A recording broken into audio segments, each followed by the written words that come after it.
Hello everyone, आज मैं आपको करा रही हूँ क्लासरूम असाइनमेंट 7। जैसे कुछ स्टूडेंट्स ने कहा है ये वीडियो बनाने के लिए, और आप अगर अब मेरे चैनल पर नए हैं then please like share and subscribe to my channel, and if you have any problem then please ask me in the comment box. Okay, let's start. तो देखो, इसके अंदर जो है कोरोना वायरस इंडिया, इसमें जो डाटा दे रखे हैं कि कोरोना वायरस कब बढ़ा, किन स्टेट्स में ज़्यादा बढ़ रहा था, किन स्टेट में टेस्टिंग कम हो रही थी। तो ये ज़्यादा एक्सप्लेनेशन की इसमें कुछ ज़रूरत नहीं है, मैं आपको इसके आंसर्स इसलिए डायरेक्ट बता रही हूँ, उसी से आपको एक्सप्लेनेशन मिल जाएगी। ओके, तो let's start with the first question. तो देखो, इसमें फर्स्ट क्वेश्चन ये दे रखा है, द TPR पीक्ड ऑन 9 मई 2021। ये फॉल्स है, 8th में लिखा है वहाँ पे, ठीक है ना। उसके बाद है द पॉजिटिविटी रेट, उसके बाद 8th में के बाद लिखा है नीचे गिरनी शुरू हो गई, तो फिर 9th में पे ये कैसे हो सकती है पीक ना, तो फॉल्स है। The positivity rate and the increase in the testing rate occurred at the same time, तो ये भी फॉल्स है, क्योंकि दोनों इसमें क्या हो रहा था, डिफरेंस था।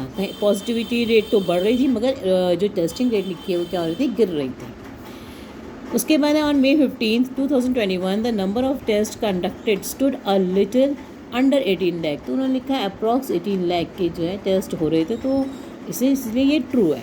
ओके, नेक्स्ट देखो, the test positivity rate as पर 15th May figures was a little above 19%, तो अबव नहीं लिखा, उसमें लिखा है 19%, तो इसलिए ये क्या है, फॉल्स है।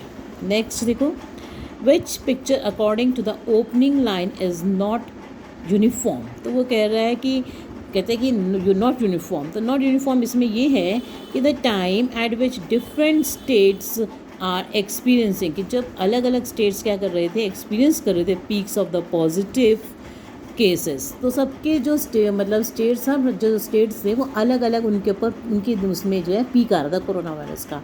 किसी स्टेट में जल्दी से पीक आ गया, किसी स्टेट में देर से पीक आ रहा था। तो ये क्या था, ये क्या उसने कहा है कि ये जो है नॉट यूनिफॉर्म, मतलब इज़ नॉट यूनिफॉर्म, मतलब यहाँ पे ये यूनिफॉर्मिटी नहीं थी कि किस स्टेट, मतलब बराबर हर स्टेट जो है कोरोना वायरस को टेस्ट नहीं कर रहा था, उनकी पीक नहीं आ रही थी।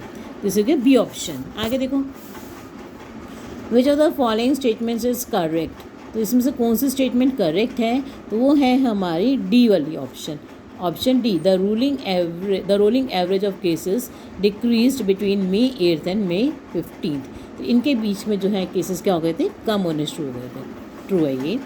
आगे, if something is on the when, on the when का मतलब ये होता है कि वो डिक्लाइन हो रहा है, उसकी जो है इम्पोर्टेंस कम होती जा रही है। आगे देखो, lowering the number of COVID-19 test is a bad practice, तो अगर जो है number of lowering the number of COVID-19 test कम कर देने से वो क्या हो रहा था, क्या गलत हो रहा था कि हम जितने जो ज़्यादा इन्फेक्टेड लोग थे, हम उन इन्फेक्शंस को नहीं पकड़ पा रहे थे। तो फिर क्या हो रहा था, एज इट वुड मीन, तो इसका क्या मतलब हुआ कि as it would mean missing out and identifying a number of infected people, कि हम जो वो नहीं ढूंढ पा रहे थे कि इन्फेक्टेड पीपल कितने हैं। तो इसका क्या आंसर होगा, इसलिए as it would mean missing out on and identifying a number of infected people, कि कितने लोग जो है इन्फेक्टेड हैं, उससे करेक्ट डाटा नहीं मिल पा रहा था। Some which of the following is a correct statement, तो कौन सी करेक्ट स्टेटमेंट है, तो इसमें से जो है ये है फर्स्ट वाली स्टेटमेंट। जो फर्स्ट स्टेटमेंट है वो करेक्ट है, क्योंकि some states were able to achieve a peaking of cases by reducing the number of test, तो ये राइट है। ये लिखा हुआ है कि कुछ लोगों ने जब स्टेट्स ने टेस्ट कम करने शुरू कर दिए तो उन्होंने क्या अचीव कर ली थी, उन्होंने कहा कि हमारी पीक आ चुकी है। An optimal strategy for the states according to paragraph 6 and 7 is, तो optimal strategy क्या है, that the testing levels should be increased, कि testing level should वो क्या होना चाहिए, बढ़ाना चाहिए, should be increased, ये optimal strategy होनी चाहिए। आगे, based on your reading of paragraph 6 and 7 list the states that are not following an optimal strategy, तो optimal टेस्टिंग स्ट्रेटजी कौन कौन से नहीं फॉलो कर रहे थे, वो थे आंध्र प्रदेश, असम, कर्नाटका एंड राजस्थान। मैं आपको ये पीछे लाइन्स अभी मार्क मैंने कर दिए हैं, इसलिए पैराग्राफ में मैं आपको अंडरलाइन कर दिए, वो आप उनको उसे भी चेक कर सकते हो। ओके, आगे है, supply 1 point two justify the following, तो एक पॉइंट बताना है इनको जस्टिफाई करने के लिए। तो states like Punjab, Odisha, Tamil Nadu, Kerala and Himachal Pradesh need an improvement their testing rate of कोविड-19। उनको जो है रेट ऑफ इम्प्रूवमेंट करना था कोविड-19 के टेस्टों में। क्यों करना था? कि टू कैप्चर मोर इन्फेक्शंस, जिससे कि वो ज़्यादा इन्फेक्टेड लोगों को पकड़ सकें, जिससे वो फैलाए ना आगे। तो क्या था? To capture more infections. ठीक है, आगे है complete the following on the basis of your reading of the paragraph 8।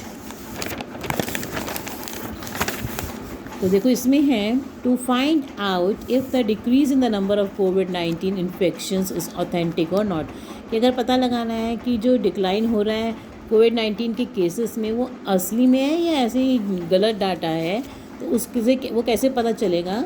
क्योंकि डेथ डाटा से क्या होता है? Death data should be seen, death data को देखना चाहिए। इफ़ कोविड-19 केसेस आर रिड्यूसिंग, अगर कोविड-19 के केसेस सच्ची मुच्ची में रिड्यूस हो रहे हैं, then death cases will also reduce later. तो डेथ केसेस भी अपने आप ही जो है वो लिखा ना, आप पीछे आपको बताऊंगी मैं लाइन्स लिखी हैं कि जो फैटालिटीज़ हैं, डेथ जो रेट है वो क्या हो जाएगा? अपने आप बाद में कम हो जाएगा अगर कोविड-19 के केसेस कम हो रहे हैं। तो आपको ये लिखना है इसमें कि death data should B seen if COVID-19 cases are reducing, then death cases will also reduce later. आगे दे रखा है एनेक्डोटल का मतलब होता है अनरिलायबल, जिस पर विश्वास नहीं कर सकते हैं। और इसके बाद दे रखा है इंक्रीज़, तो इंक्रीज़ का मतलब ऑगमेंट का भी मतलब क्या होता है? इंक्रीज़ होता है, AUGMENT, ऑगमेंट। आगे देखो ये 12th क्वेश्चन है, इसमें है लैग इंडिकेटर, ये सब दे रखे हैं। तो इनके अकॉर्डिंग जो है लैग इंडिकेटर ये सब जो दे रखे हैं, तो इनके अकॉर्डिंग जो है हमारा ऑप्शन आता है सी वाला, क्योंकि जो फर्स्ट है उसके ऑप्शन है सी। फर्स्ट का ऑप्शन क्या है हमारा? सी। तो लैग इंडिकेटर का मतलब लैग का मतलब पीछे रह जाना, तो वो कौन सा वाला होगा? अपने आप सी वाला होगा।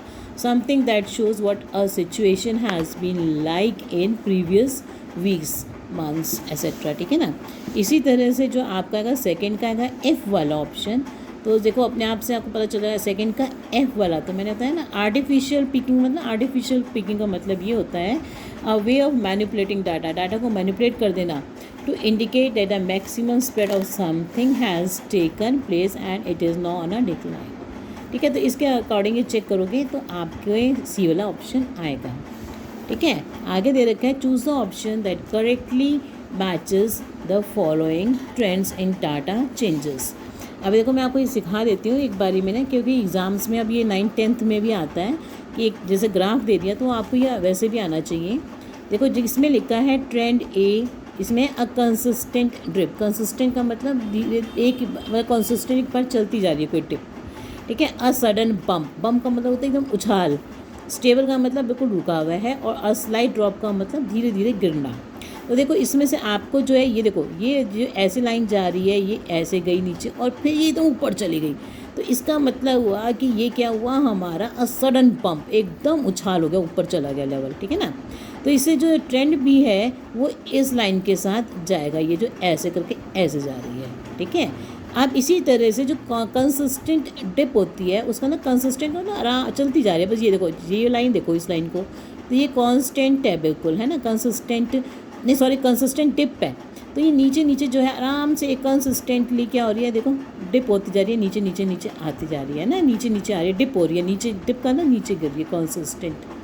और फिर स्टेबल कौन सी चीज़ होती है जो बिल्कुल एक साथ ऐसी चलती रहे सेम। तो देखो ये लाइन आपको बिल्कुल क्या दिख रही है, स्टेबल दिख रही है।